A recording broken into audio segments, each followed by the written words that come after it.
Today I'd like to talk about the importance of the index that I did a year ago for La Vihuela de Mano and the Spanish Guitar, written by Jose Romanius and his wife Marian Harris Winspear. Today I found some extraordinary information. I've talked about this before, but not this particular aspect. So I have this info here. We see the name Enrique Garcia Castillo, 1868 to 1922. A week ago today, I did a video because it was the 100th anniversary of the passing of Enrique Garcia. But in 1890, he lived on Calle Bastero 13 in Madrid. This was before he moved and worked at Calle Aragon in Barcelona. He was working in Barcelona when he made the guitar that he entered in the 1893 Chicago World's Exposition and won a gold medal for that. But late last week I was offered a guitar made by Julian Llorente. And I said, oh, is this the one that was repaired by Marcelina Lopez Nieto? I said, that one's got a new top on it, so I'm not interested. But it was a different guitar. But it was made at Calle del Bastero, number 9 in Madrid. And we see that Julian Llorente was born in 1827. And another man on the list, Felix Rogero or Rogero, was born in 1826. He was located at Calle del Bastero 3. So they were on the same side of the street, 6 numbers apart. And this was at the same time in 1861. There was another gentleman who was on the same street, but much later, even later than Enrique Garcia was. Garcia being there in 1890. But Enrique Perez lived on, or was working at Calle del Bastero number 4, but that was in the years 1897 to 1898. So I spent about 2 to 3 hours last Friday looking in the Biblioteca Nacional de España online, Hemeroteca. It's the newspapers online, and I was hoping to find a advertisement for Julian Llorente making guitars from 1861 onward. I was offered a guitar from the late 1870s, and without success, and I just put in Calle del Bastero, Madrid, and I saw other numbers come up. I found people that were working as criadas, as nannies, listed, people trying to sell property at the same address. I think building presently today is probably a new building, but I think it's got 3 or 4 stories. The previous building that was there in the 19th century could have been in the same size.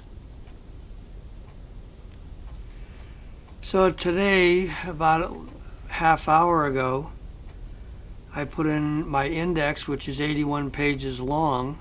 It's got, what did I say? It's got 753 makers out of the 1,485 guitar makers that Jose entered into that. And I put in Calle Bastero in my index in the find file, and I brought up 3 other makers listed on the same street, including Enrique Garcia Castillo. Here's a 1897 Enrique Garcia. This is at Calle Aragon 455. This maple back and sides. It's made 4 years after the guitar that won the award in Chicago. But as I said, the reason for doing this video today was to talk about the importance of this index I came up with. I did a video last November about this. I think late last November. It's almost a year ago. And I wrote in the text, I'm going to repeat myself because this is important. This 81-page index is not for sale. I encourage everyone to do their own.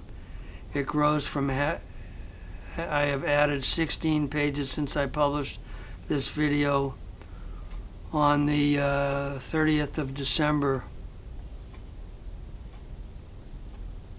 of 2021. There are 1,485 guitar makers, violin makers, vihuela makers, harp makers, but mostly guitar makers. And these were people making instruments from the year 1450 up to the year 2000. This book, La Vihuela de Mano and the Spanish Guitar, was published in 2002. My name is on 3 pages. I'll show you that stuff in a minute. I've known Jose to collaborate with him since 1999. He went to heaven several months ago. And I said, I included 753 makers. These are basically from 1750, 1780, because most of the, up to 2000, because these are mostly makers whose instruments would come into my hands. The very old instruments, I don't need to have them in a fine file ability to locate the address, whatever, if it's several hundred years old. But I mentioned that there were 130 guitar makers who worked in Malaga, 89 worked in Granada. This is since time immemorial. 125 worked in Barcelona, 52 in Cordoba, 350 in Valencia. Valencia is the area of Spain where all the student models are made for the shops. You walk into a shop in Madrid and you're looking for something that's $600. It's not made in Madrid, it's made in Valencia. 100 makers in Sevilla, 90 in Cadiz. 315 guitar makers have been making instruments in Madrid. And these were on some of the most notable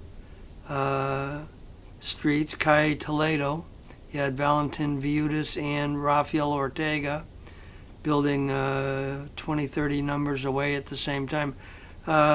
Both the people I mentioned, Santos Hernandez worked for Valentin Viudis and later worked for Rafael Ortega.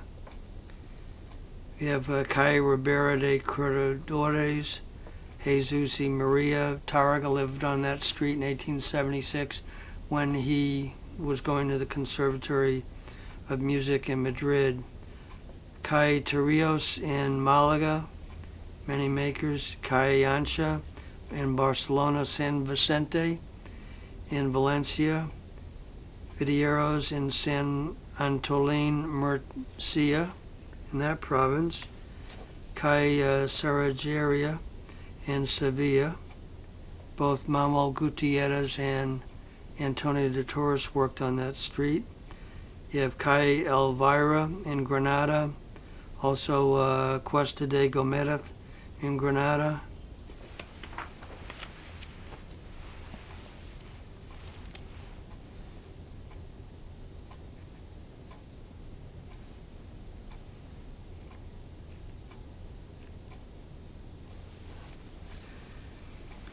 So, I always like to give credit to the people we stand on the shoulders of. In December of 1999, about almost 23 years ago, I purchased a archive from one of the sons of Ricardo Munoz. Ricardo Munoz wrote Historia de la Guitarra in 1930, hardbound, over 400 pages with photos of the artists. Some had passed away and some were contemporaries. Miguel Ubet, Domingo Prat, Maria Luisa Nito, Antonio Sinopoli, Mario Rodriguez Arenas.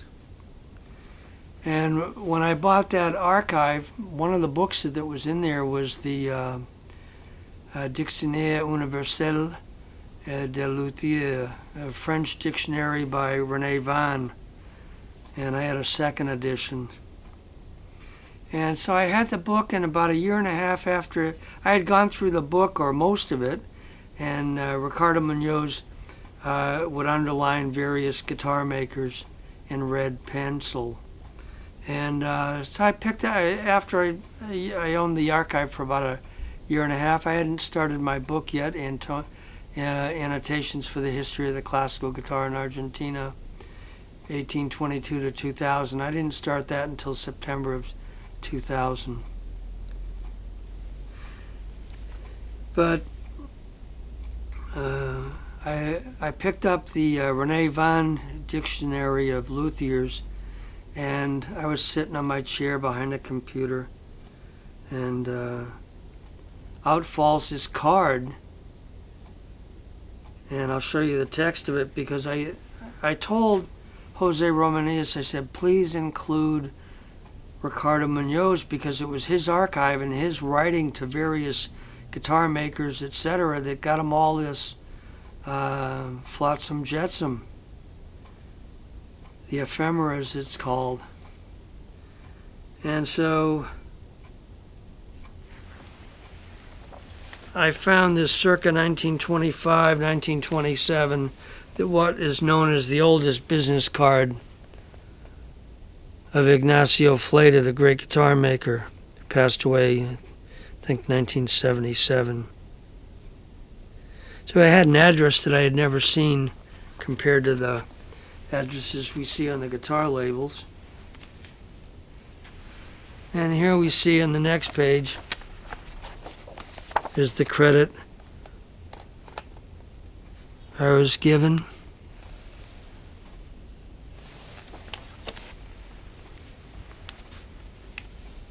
But I really wanted Jose to have mentioned that this came from the archive of Ricardo Munoz, because without Ricardo Munoz having written to people all over the world, Turkey, Japan, Spain, everywhere, Italy, you name it, I eventually got a second archive of Ricardo from a grandson about 2010, 2011.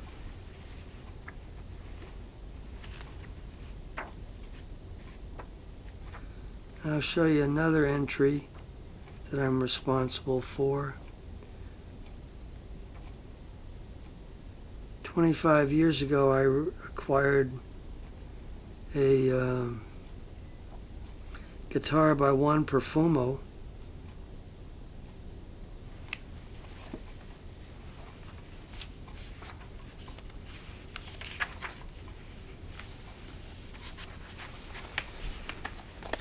And so I sent photos, and eventually Jose said, here you see my company name, where I'm doing this video from, Fine Fretted String Instruments, USA.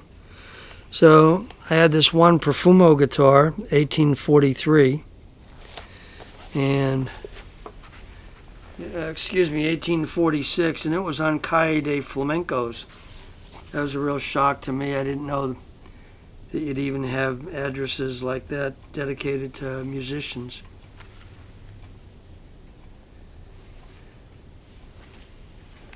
And I had one other contribution here. I got a rare guitar. I purchased it from George Peacock. He died, I think, 7 or 8 years ago. He was incredible people. He did repairs for my shop. He was in San Francisco. Did repairs for my shop for about 25 years. So here we have Salvio Morbe. I've since found other information about him, that he was a string maker besides a guitar maker. So he was very fancy, mother of pearl, border, rosette, etc.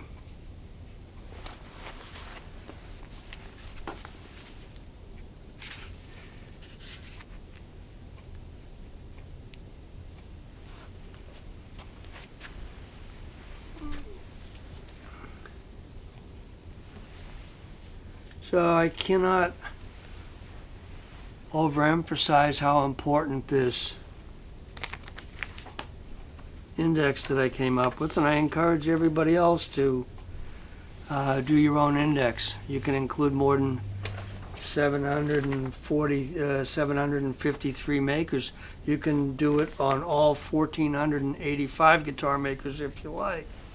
But I have an 81-page index, and it's got the addresses and what years they were from.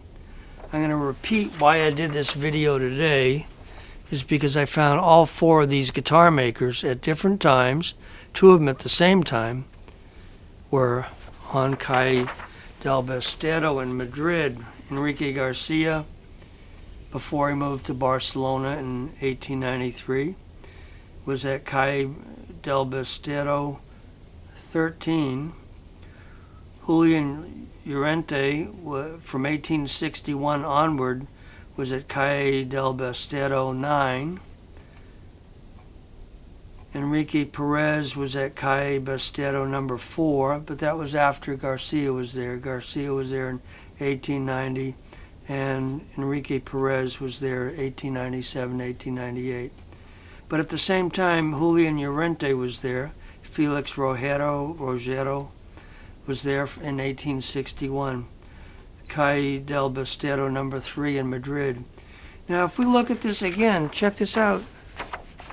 These guys were contemporaries. Julian Llorente, born in 1827. Felix Rogero, born in 1826. These guys were 6 numbers apart on the same street. Very interesting stuff. That's not the end of the story. More to research every day.